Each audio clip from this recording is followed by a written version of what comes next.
Aujourd'hui, l'équipe Focus News vous emmène à Brainforest, une organisation non gouvernementale qui œuvre dans l'environnement. Pour l'occasion, nous aurons le plaisir de discuter avec M. Marc Onaïsangui, le fondateur de cette ONG.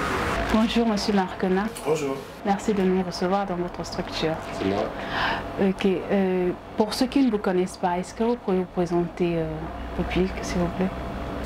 Oui, je suis Marc Onaïsangui, je suis gabonais. J'ai plus de 50 ans. Je suis né au nord du Gabon et je suis marié, père de 3 enfants. Vous êtes acteur de la société civile, mais également environnementaliste. Vous avez reçu en 2009 le prix Goldman. Est-ce que vous pouvez nous en parler? 2019, ça fait 10 ans. On en parle tout simplement pour un petit rappel historique. C'est l'équivalent du Nobel, mais dans le secteur de l'environnement. Parce qu'il y a tout type de prix Nobel.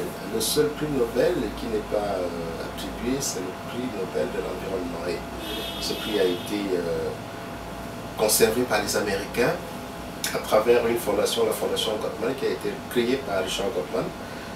Richard Goldman était un héritier d'une des grandes familles juives américaines qui a hérité qui a fait fortune dans le jean Levi's, je crois. Ils ont fait fortune dans le jean.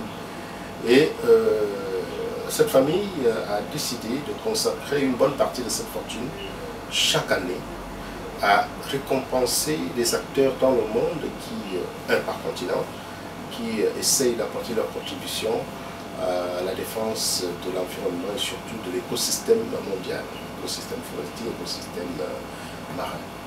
Et j'ai été le lauréat pour l'Afrique, parce que c'est un par continent, j'ai été lauréat pour l'Afrique en 2009, tout simplement parce que le travail que nous faisons au Gabon a été remarqué au niveau international, donc c'est pour ça que j'ai pu obtenir ce prix. Parlons justement de l'environnement. Lors d'une récente sortie médiatique, vous disiez, vous avanciez que 71% des permis forestiers étaient attribués aux Chinois. Qu'est-ce que cela implique pour la forêt gabonaise, surtout lorsque l'on sait que nous avons enregistré une perte de couverture forestière de près de 96 230 hectares? Les statistiques que j'avance, qui annoncent 71% des permis attribués aux opérateurs chinois, ce sont les statistiques du ministère en charge des forêts dans notre pays. Ce ne sont pas les statistiques de Brainforest, encore moins d'un organisme indépendant. Ce sont les statistiques officielles du ministère des Eaux et Forêts. Ces statistiques m'inquiètent tout simplement parce que quand on regarde le comportement des opérateurs forestiers chinois dans notre forêt, je suis inquiet. Je suis inquiet et beaucoup de vidéos qui circulent aujourd'hui avec les déclarations de ces opérateurs me font très mal parce que vous ne pouvez pas arriver dans un pays. On vous accorde des permis et ces permis sont soutenus par une loi, la loi forestière, le code forestier, avec des dispositions beaucoup plus claires qui donnent à chaque opérateur forestier les conditions d'attribution. C'est-à-dire si aujourd'hui vous allez au ministère des Eaux et Forêts pour solliciter un permis forestier, on vous met sur la table ce que moi j'appelle la Bible de la forêt gabonaise. C'est la loi forestière. La première étape consiste à présenter un plan d'aménagement forestier. C'est ce plan d'aménagement forestier, conformément à la loi forestière, qui va vous dire exactement comment exploiter notre forêt. D'accord. Revenons à votre combat politique. D'aucuns pensent que vous, en tant qu'acteur de la société civile, vous êtes en fait de connivence avec le pouvoir en place. Qu'est-ce que vous répondez à ça? Mais vous pensez que... Mais le pouvoir... Ok. Je vais répondre de manière terre à terre. Si je suis acteur de la société civile, si je suis responsable d'une ONG, la définition d'une ONG, c'est d'être partenaire d'un gouvernement. C'est ça la définition d'une ONG. N'est-ce pas? Ok. Mais vous avez quand vous créez une ONG, c'est résoudre un problème que vous avez identifié dans le pays, n'est-ce pas? Et quand vous avez identifié ce problème, vous interpellez les pouvoirs publics. Vous dites aussi, nous pouvons aussi interpeller nos partenaires pour aider à résoudre ce problème. Les ONG aujourd'hui sont devenues. Il faudrait que les Gabonais se cultivent. Ce sont des entreprises sociales. Ce sont des entreprises sociales. Être de connivence avec le gouvernement, avec le pouvoir aujourd'hui, en tant que responsable d'une ONG, je peux aller rencontrer, c'est ce que je fais, aller rencontrer et les ministres, et pour aller soumettre les problèmes que moi je rencontre. Quand nous publions des rapports, les premières personnes à qui nous allons présenter ces rapports, c'est le gouvernement. C'est le gouvernement de mon pays. Je suis une ONG de droit gabonais. Quand je viens de publier un rapport, j'identifie les problèmes, je vais aux autorités pour dire, regardez les problèmes que nous avons rencontrés, regardez les problèmes que nous avons résolus, regardez ceci. Alors, vous pensez qu'une ONG peut travailler en cercle fermé? Le Gabonais vit dans la confusion. Acteur de la société civile, ça ne veut absolument rien dire. Est-ce que le Gabonais sait définir ce qu'est la société civile? C'est quoi la société civile? Ce n'est pas un parti politique. Être acteur de la société civile, ce n'est pas comme étant être responsable d'un parti politique, ce n'est pas pareil. Un acteur politique, son rêve, c'est d'accéder au pouvoir, conquérir le pouvoir pour accéder au pouvoir. Un acteur d'une organisation de la société civile, c'est d'abord chercher à résoudre les problèmes qu'il a identifiés. Dans ce cas, M. Marcona, quel est votre positionnement par rapport à la politique actuelle du Gabon? Je suis contre le système en tant que citoyen gabonais. Je suis contre le système établi au Gabon depuis 50 ans. Parce que c'est un système, et j'espère que vous n'allez pas censurer cette partie, parce que c'est un système qui, à la limite, a mis en place un système, un mode de gouvernance autour de la prédation. Ça veut dire quoi? Ça veut dire que le Gabon, un pays aussi riche, aussi béni, moins d'1 million d'habitants, qu'est-ce qui explique? J'ai du mal à comprendre, ce qui explique aujourd'hui qu'un pays de moins d'1 million d'habitants, n'arrive pas à offrir de l'eau. Je prends juste cet exemple, de l'eau qui est un produit naturel, de l'eau à ces populations, et qu'il faille attendre qu'il y ait de la pluie pour pouvoir avoir de l'eau. Ou bien qu'il faille creuser des puits à Libreville, la capitale, pour pouvoir avoir de l'eau. C'est une honte. C'est une honte.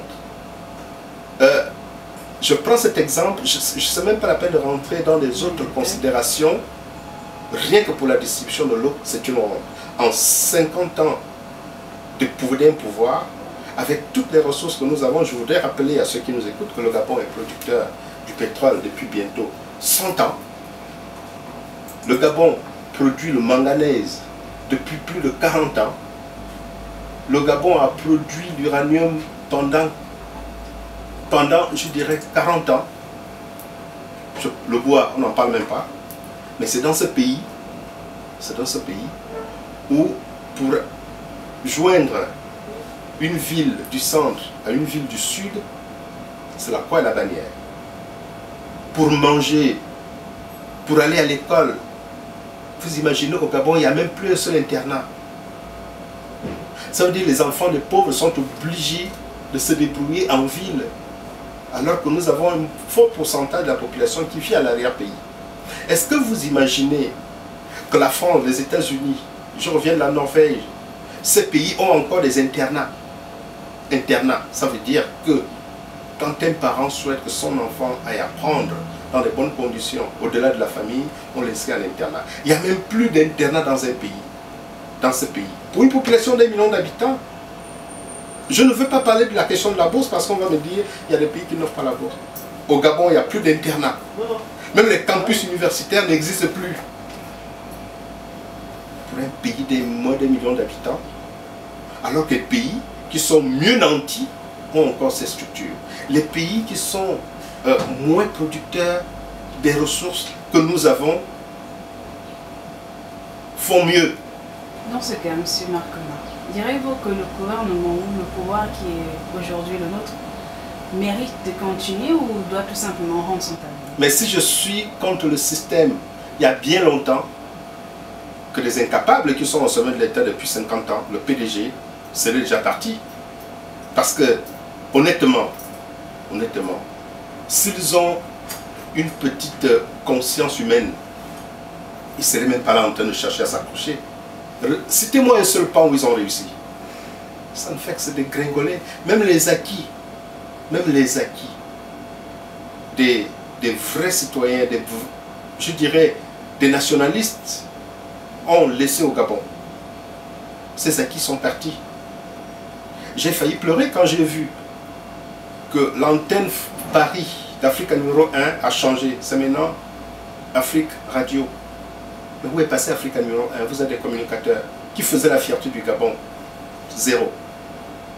C'est mort. Air Gabon qui faisait la fierté du Gabon. C'est mort. La Cité de la démocratie, c'est mort. Le Transgabonais, je crois que ça, le train déraille toutes les semaines. Qu'est-ce qu'on peut citer au Gabon comme exemple?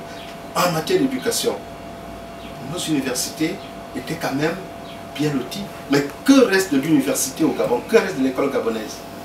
L'école publique, l'école privée? Elle est dans les hôpitaux. Tous les hôpitaux au Gabon deviennent des mouroirs. Même les hôpitaux qu'on vient de construire.